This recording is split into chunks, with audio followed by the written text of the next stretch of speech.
우선 시간을 딱 지켜주신 데 대해서 감사의 말씀을 드립니다.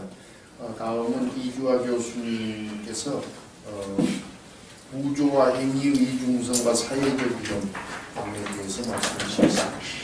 예. 25분입니다. 예. 나는 협박만 넣으면 돼요. 예, 방금 동국대학교 행정학과의 이준하입니다. 저는 또 먼저 이제 약간 양해 말씀 부탁을 드려야 되는 게 사실은 이 글에 대해서 이렇게 한번 써보라고 신 교수님께서 기획 세션하면서 저한테 말씀해 주신 게 한참 전이었어요. 한참 전이었는데 그때 저는 이제 제 주전공은 아닌데 이참에 그러면 이걸 제대로 공부해보자 이렇게 해서 이렇게 제가 하겠다고 이렇게 말씀을 드렸는데 결국은 지금 발표문이 영어로 되어 있고요. PPT밖에 없고 아직 설익은 내용들이 많이 담겨져 있는 프리미머리 리서치에 가깝습니다. 그래서 이런 페이퍼를 이렇게 또 선배 교수님들 앞에서 발표하게 돼서 좀 송구스럽기도 하고요.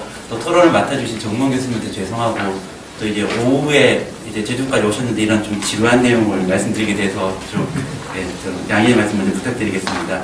사실 이제 세 덩어리로 구성되어 있습니다. 제가 이제 주전공은 아니지만 제가 계속 공부하고 싶었던 세 덩어리가 있는데 첫 번째는 이제 복지국가나 국가의 개입에 대해서 방법론적, 철학적 논쟁이 어떤 게 있을까를 좀 고민해보고 싶었고요.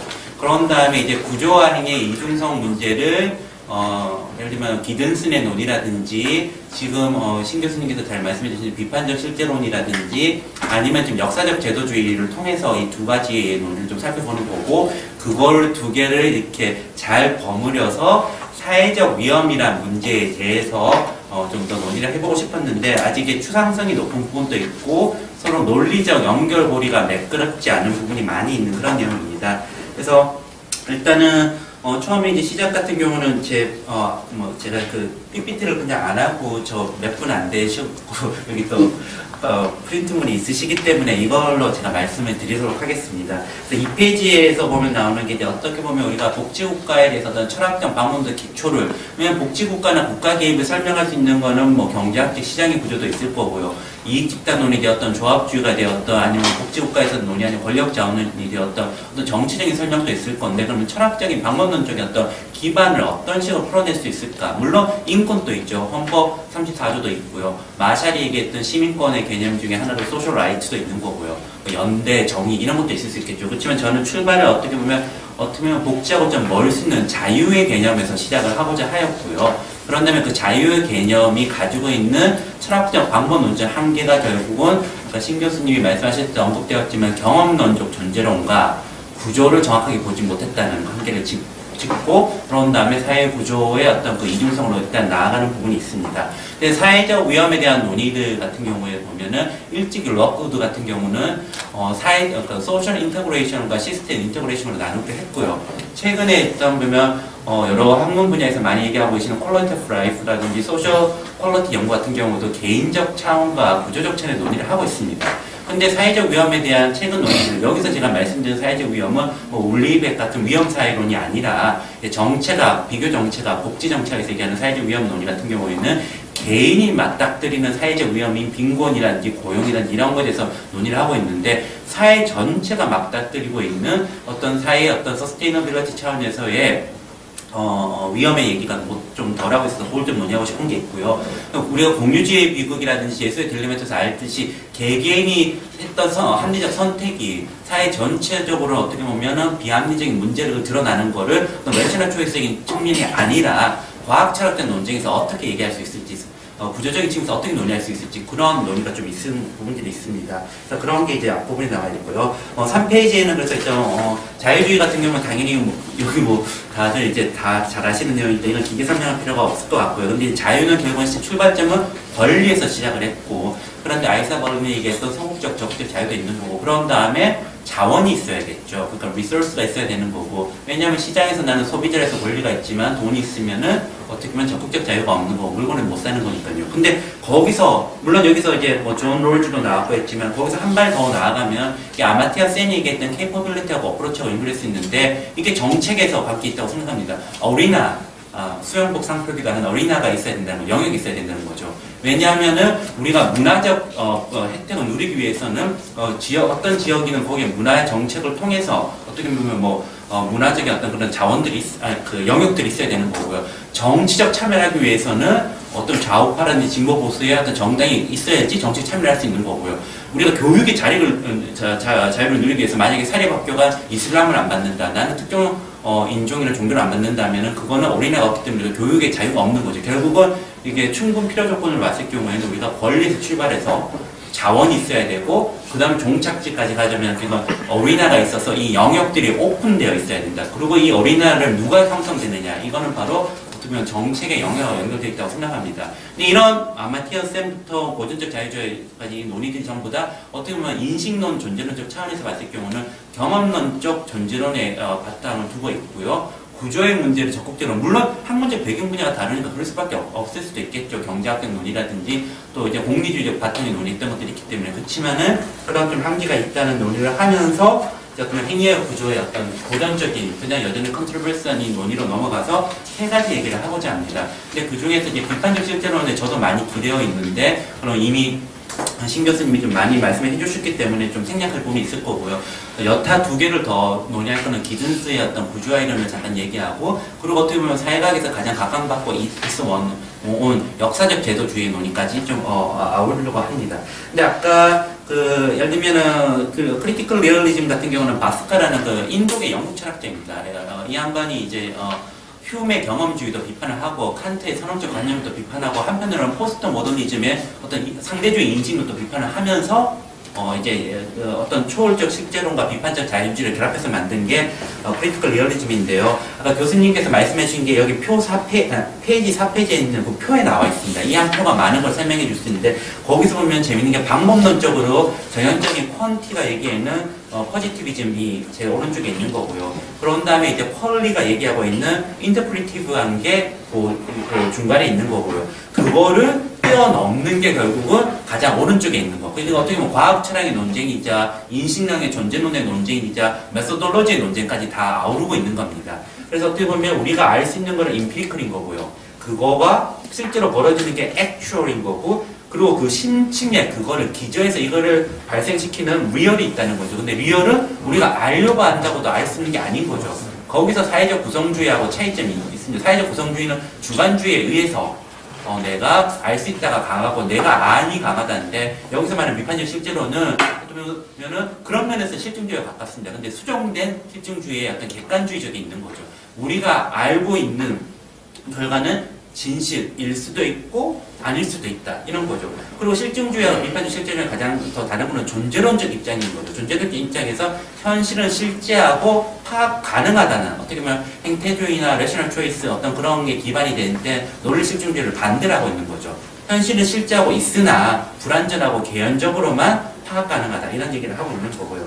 그래서 근데 제가 하려는 얘기는 이미 앞에서 많이 하셨던 논의를 반복하다기보다는 그 5페이지에 보는 표를 보시면 될 수 있는데, 결국은 한쪽에서는 방문론적 개인주의가 있고 한쪽에서는 방문론적 집합주의가 있는 거죠. 달리게 하면은 개인을 중요시하는 어떤 주의주의가 있는 거고, 한쪽에서는 어떻게 보면 구조주의 결정론이 있는 거고요. 그걸 극복하려는 하나의 노력으로가 그 2x2 테이블에서 있는 그 아이덴티피케이션이 동일한데, 이것도 순환론적인 오류가 있다고 얘기를 하면서 그 비판적 실제로는 결국 모델 4로 넘어가고 있습니다. 이게 어떻게 보면 철학적인 논쟁이라서 너무 추상수준이 높긴 한데, 여기서는 이제 어떻게 보면 이 사람들이 얘기하는 게 존재론적 간극이 있다고 얘기합니다.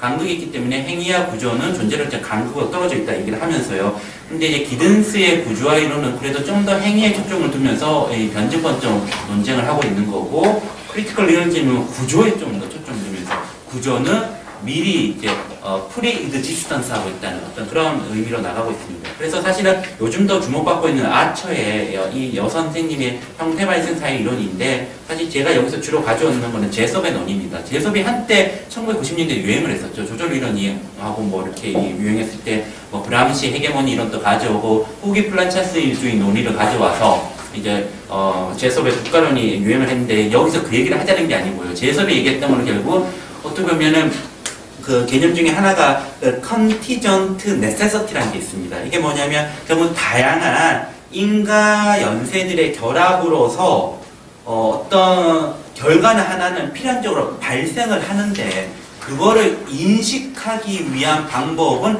하나의 이론에 의존하면 안 되는 우연적인 요소가 있답니다. 그러니까 어떻게 보면 많은 어떤 사회적인 어떤 발생 기제들이 있고 원인들이 있는데 그런 것들이 중첩적으로 다층화되어 있어서 어느 시점에서는 한 요인이 강조가 되어서 그게 필연적으로 어떤 구조에 발현된 현상이 나타나는데 그거를 우리가 한 이론에 기대해서 알 수 있는 게 아니고 우연적인 요소로 우리가 인식할 수 있다. 그런 논의가 있고요. 또 하나는 그걸 설명하기 위해서 이제 method of articulation이라고 해서 역시 그것도 다양한 어떤 기제들과 전체 부분들이 다층화되어 있고 중첩화되어 있고 중추화되어 있다. 이런 논의를 하고 있습니다. 그래서 여기서 얘기하는 구조와 행위자의 문제 같은 경우는요. 일단 이게 나중에 보면 기든스하고 비교하면 이제 좀 더 또렷한데 기든스는 우리 인간이 암이 중요한 거고 날리저빌러티가 중요한 거고 그리고 케이퍼빌러티가 있기 때문에 우리가 구조를 좀 더 파악할 수 있다고 얘기를 합니다. 그리고 구조는 이중성이 있어가지고 이게 역사적 제도주의가 많이 가져온 개념인데요. enabling도 하고 constraint도 하고 그렇다고 하고 그럼 그걸 누가 하느냐?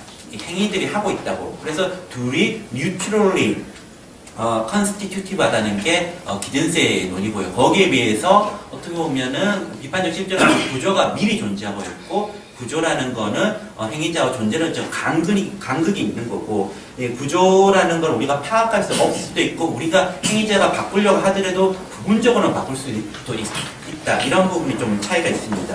어쨌든 그런 논의들이 있는 거고요. 시간 관계상 좀 넘어가면 이제 역사적 제도주의 같은 경우에도 처음에는 이제 역사적 제도주의의 의도하고 다르게 행위와 제도의 어떤 상호관계를 잘 설명하고자 했지만은 결국은 패스 디펜던시를 더 많이 강조하다 보니까는 의도치 않게 제도 변화를 설명하지 못했었습니다. 거기에 대한 반성으로 역사적 제도주의가 그 기존의 단절적 균형 인용이 아닌 점진적 변화를 설명하기 위해서 셀른 같은 선생님이라든지 많은 학자들이 얘기했는 것 중에 점진적인 변화가 축적돼서 어떻게 그게 제도가 evolve하고 있느냐. 그게 이제 최근의 역사적 제도주의의 논의인 거고요. 그래서 그 중에 예를 들면은 담론적 제도주의, 아이디어, 담론, 프레이밍 이쪽을 강조하는 쪽도 있는 거고요. 아니면 어떤 점진적 변화를 처음에는 셀른 선생님 같은 경우는 레이어링하고 컨버전으로 두 개를 설명했다가 2004년 책에는 그런 다음에 스트릭하고는 2005년 책에서는 5개로 나눠서 드리프트하고 디스플레이스먼트하고 이그저스천까지 그렇게 그런 어떤 논의도 얘기하고 이제 여기서 하자는 것도 결국은 구조와 제도가 어떻게 같이 맞물려가는지 설명을 하고 있는 거고요. 이제 이런 논의들을 좀 가져와서 그러면 사회적 위험을 우리가 논의를 할 때 결국 이런 것들을 감안해서 개인적 차원의 사회적 위험이 어떤 게 있는 거고 구조 혹은 체계적 차원의 사회적 위험이 어떻게 있는 거고 이 둘의 요소를 어떤 걸 뽑아내서 이론화를 만들고 거기서 더 나아가서 이걸 어떻게 측정하는 요소까지 나아갈지가 어떤 그 연구의 어떤 향후 연구가 될 수 있을 것 같습니다. 그래서 개인적 차원의 사회적 위험이라는 거는 사회적 위험을 논의할 때 흔히 얘기하는 올드 소셜 리스크와 뉴 소셜 리스크가 있습니다. 올드는 산업화 과정에서 우리가 느끼는 그때 평생 직장 개념이었고 포디즈마의 산업화에서 느끼는 어떻게 보면 우리가 실업이라든지 아니면 퇴직하고 나서라든지 그 당시에 빈곤이라든지 아니면 어떤 그 질병 이런 거고요. 새로운 사회적 위험이라는 거는 세계화가 되었고 탈산업화가 되었고 여성의 노동시장 참여가 늘어났고 저출산이 되었고 노동시장이 이중 구조화가 돼서 비정규직이 늘어났고 그리고 일하는 푸어가 생겼고 이러면서 생기는 위험인 거고요. 이런 위험을 퀄리티 오브 라이프 스터디에서 강조하는 또 부분도 그런 측면도 있지만 주관적으로 어떻게 인식하느냐 이런 것들로서 이제 개인적 차원의 사회적 위험을 구성하고자 하고 있고요. 그러면 시스템이나 스트럭처럴 차원에서 사회적 위험이라는 거는 앞서 얘기했던 이론들을 바탕으로 해서 어떻게 보면 사회적인, 경제적인, 정치적인 차원에서 어떤 인가 기제가, 발생 기제가 있느냐. 근데 이것도 아까 얘기했던 contingent necessity라는 개념을 좀 가져오면은요, 그 세 개의 어떤 사회적인 다이멘션과 폴리티컬 다이멘션과 어떤 그 이코노믹 다이멘션이라는 게 특정 상황에서 이렇게 기저 있는 어떤 그 흐름 속에서 하나가 이렇게 연쇄적인 어떤 인과관계의 어떤 결합 속에서 중충화된 어떤 구조 이런 기제들 속에서 어떤 결과물이 나오고 그거를 파악하기 위해서는 어떻게 보면 우연성이라는 요소를 좀 더 가면해야 된다는 이런 논의도 좀 가져왔고요. 비판적 실제론에서 얘기하는 것 중에서 이제 어널리티컬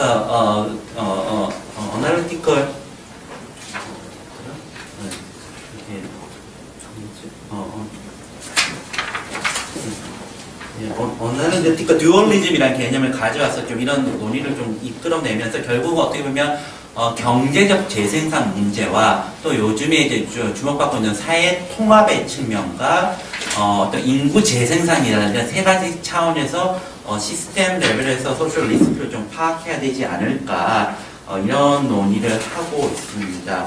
그래서 예를 들면 사회 통합 같은 경우는 최근에 OECD 같은 경우에서 소셜 코이전 인덱스를 만들어가지고요. 신뢰라든지 어쩌면 관여 톨러런스라든지 이런 것들에서 논의를 하고 있는 게 있고요. 아니면 소셜 인클루전, 익스클루전이라 그래서 물질적인 소득의 빈곤뿐만 아니라 우리가 이제 소득, 건강, 교육, 노동 이런 참여, 그래서 경제, 사회 어떤 문화적인 참여에서 어떤 배제 논의를 하고 있는 거 그런 것들이 소셜 코이전이 될 거고요. 이코노믹 리프로덕션 같은 경우는 어떻게 보면 좀 옛날 논의일 수도 있지만 하버마스나 옥스가 얘기했던 시스템 레벨에서의 어떤 정당성의 위기 이런 논의를 가질 수 있는 거고요. 데모그래픽 리프로덕션 같은 경우는 인구 구조의 변화, 저출산 문제 이런 것들을 연결할 수 있어서 이런 것들을 좀 이론으로 좀 탄탄하게 좀 만들면서 나중에 가능하다면 측정 지표까지 알아보는 거 그게 마지막 10페이지에 나와 있는 시스템 레벨의 소셜 리스크가 됩니다.